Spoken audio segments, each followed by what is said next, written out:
कर्पूरगौरं करुणावतारं संसारसारं भुजगेन्द्रहारं सदा वसन्तं हृदयार्धविन्दे भवं भवानी सहितं नमामि। हर हर महादेव। ओम नमः शिवाय। आप सभी पर भगवान भोलेनाथ और माँ पार्वती जी का आशीर्वाद सदैव ही बना रहे। सावन का महीना बहुत ही पावन महीना है।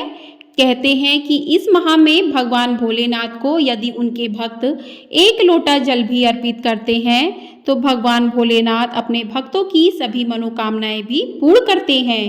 और इस सावन के महीने में जो भी भक्त सावन महात्म्य की कथाओं को या भगवान शंकर से जुड़ी कथाओं को सुनते हैं तो उनके सभी कष्ट दूर हो जाते हैं। तो आज की वीडियो में आप सुनेंगे सावन मास महात्म्य का 19वां अध्याय।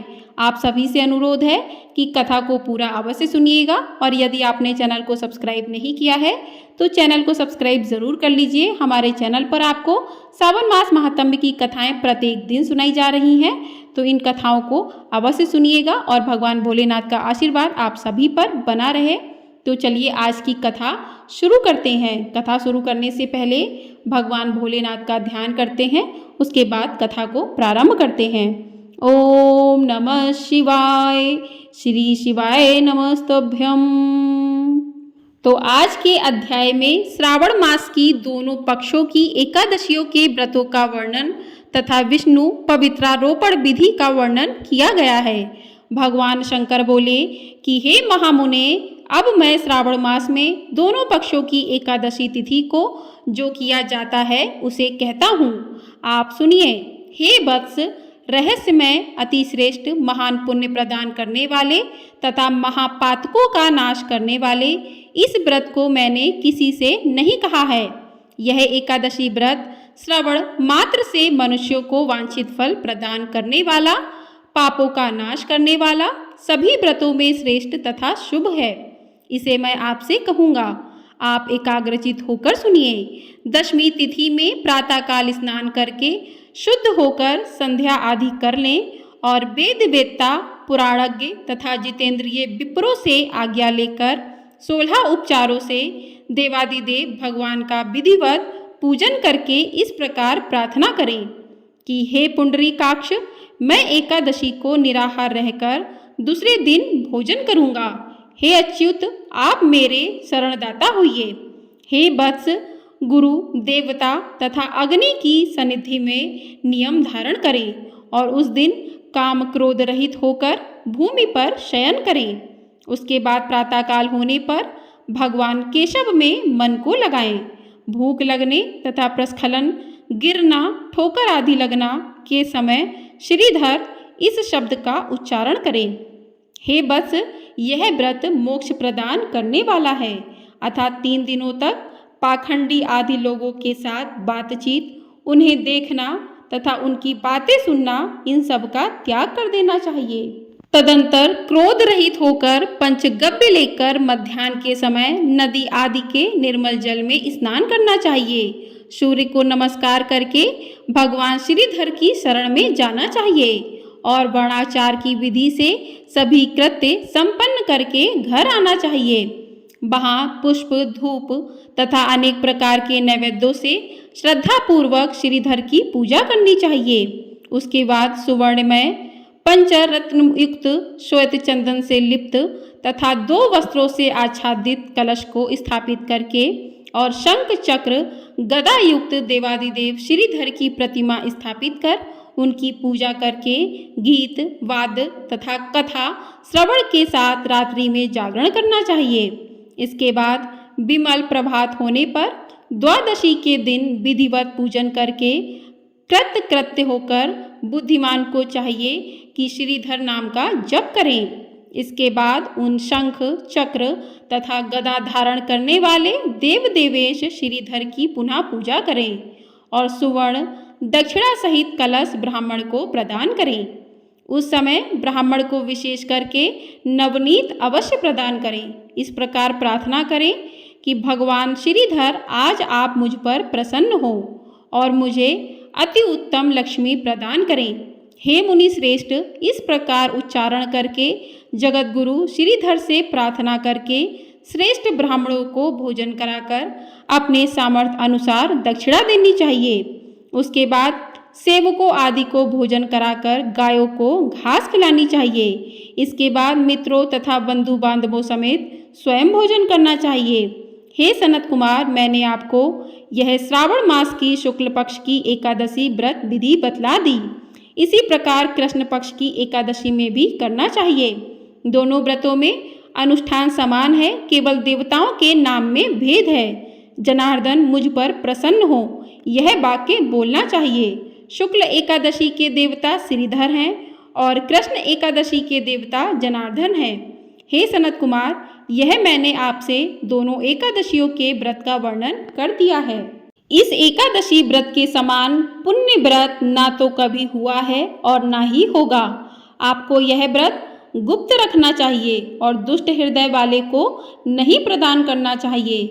भगवान शंकर बोले कि हे सनत कुमार, अब मैं द्वादशी तिथि में होने वाले श्री हरि के पवित्रारोपण व्रत का वर्णन करूंगा। पिछले अध्याय में देवी की कही गई पवित्रारोपण विधि के समान ही इसका भी पवित्रारोपण है। इसमें जो विशेष बात है उसे मैं बताऊंगा, सावधान चित्त होकर सुनिए। हे महामुने, इस व्रत के लिए जो अधिकारी बताया गया है उसे आप सुने। ब्राह्मण, क्षत्रिय, वैश्य, शूद्र तथा स्त्री, इन सभी को अपने धर्म में स्थित होकर भक्तिपूर्वक पवित्रारोपण करना चाहिए। द्विज को चाहिए कि अथो देवा अवंतु नो यतो विष्णु विचिक्रमे पृथिव्या सप्त धाम भी, इस मंत्र से भगवान विष्णु की पूजा करें। स्त्रियों तथा शूद्रों के लिए नाम मंत्र है जिसके द्वारा वो विष्णु की पूजा करें। इस प्रकार द्विज कद्रुदाय इस मंत्र से शिव जी की पूजा करें। स्त्रियों तथा शूद्रों के लिए नाम मंत्र है जिसके द्वारा वे शिव जी की पूजा करें। सतयुग में मणिमय, त्रेता में सुवर्णमय, द्वापर में रेशम का और कलयुग में कपास का सूत्र पवित्रक के लिए बताया गया है। सन्यासियों को शुभ मानस पवित्रारोपण करना चाहिए। बनाए गए पवित्रक को सर्वप्रथम बांस की सुंदर टोकरी में रखकर शुद्ध वस्त्र से ढककर भगवान के सन्मुख रखें और इस प्रकार कहें कि हे प्रभु, क्रियालोप के विधान के लिए जो आपने आच्छादन किया है, हे देव, आपकी प्रसन्नता के लिए मैं इसे करता हूँ। हे देव, मेरे इस कार्य में विघ्न ना उत्पन्न हो। हे नाथ, मुझ पर दया कीजिए। हे देव, सब प्रकार से सर्वदा आप ही मेरी परम गति हैं। हे जगतपते, मैं इस पवित्रक से आपको प्रसन्न करता हूँ। हे ये काम क्रोध आदि मेरे व्रत का नाश करने वाले ना हों। हे देवेश, आप आज से लेकर वर्ष पर्यंत अपने भक्त की रक्षा करें। आपको नमस्कार है। इस प्रकार कलश में देवता की प्रार्थना करके बांस के शुभ पात्र में स्थित पवित्रक की आदरपूर्वक प्रार्थना करनी चाहिए। हे पवित्रक, वर्ष भर की गई पूजा की पवित्रता के लिए विष्णु लोक से आप इस समय यहाँ पधारे हैं। आपको नमस्कार है।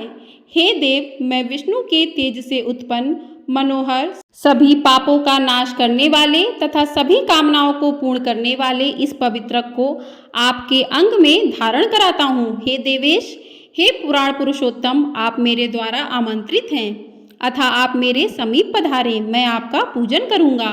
आपको नमस्कार है। मैं प्रातःकाल आपको यह पवित्रक निवेदन करूँगा। उसके बाद पुष्पांजलि देकर रात्रि में जागरण करना चाहिए। एकादशी के दिन अधिवासन करें और द्वादशी के दिन प्रातःकाल पूजन करें। पुनः हाथ में गंध, दूर्वा तथा अक्षत के साथ पवित्रक लेकर ऐसा कहें कि हे देवदेव, आपको नमस्कार है। वर्ष पर्यंत की गई पूजा का फल देने वाले इस पवित्रक को पवित्रीकरण हेतु आप ग्रहण कीजिए। मैंने जो भी दुष्कृत किया है उसके लिए आप मुझे आज पवित्र कीजिए। हे देव, हे सुरेश्वर, आपके अनुग्रह से मैं शुद्ध हो जाऊं। इस प्रकार मूल मंत्र से संपुटित इन मंत्रों के द्वारा पवित्रक अर्पण करें। उसके बाद महानैवेद्य अर्पित करके निराजन कर प्रार्थना करें और मूल मंत्र से घृत सहित खीर का अग्नि में हवन करें। इसके बाद इसी मंत्र से पवित्रक का विसर्जन करके इस प्रकार बोलें, कि हे पवित्रक, वर्ष भर की गई मेरी शुभ पूजा को पूर्ण करके आप अब विसर्जित होकर विष्णु लोक को प्रस्थान करें। इसके बाद पवित्रक को उतारकर ब्राह्मण को प्रदान कर दें अथवा जल में विसर्जित कर दें। हे वत्स, मैंने आपसे श्री हरि के इस पवित्रारोपण का वर्णन कर दिया है। इसे करने वाला इस लोक में सुख भोग कर अंत में वैकुंठ को प्राप्त करता है। बोलिए हर हर महादेव, जय श्री हरि विष्णु। इस प्रकार श्री स्कंद पुराण के अंतर्गत ईश्वर सनत कुमार संवाद में श्रावण मास महात्म्य में उभय एकादशी व्रत कथन और द्वादशी में विष्णु पवित्रारोपण कथन नामक 19वां अध्याय पूर्ण हुआ। बोलिए हर हर महादेव। ओम नमः शिवाय। जय शिव शंभु भोलेनाथ की जय, माँ पार्वती की जय। तो इस प्रकार से 19वां अध्याय पूर्ण हुआ है। आप सभी पर भगवान भोलेनाथ, भगवान विष्णु का आशीर्वाद सदैव ही बना रहे। आइए अब सुनते हैं सावन मास की एक बहुत ही पौराणिक कथा। पौराणिक कथा के अनुसार सावन मास में ही समुद्र मंथन हुआ था।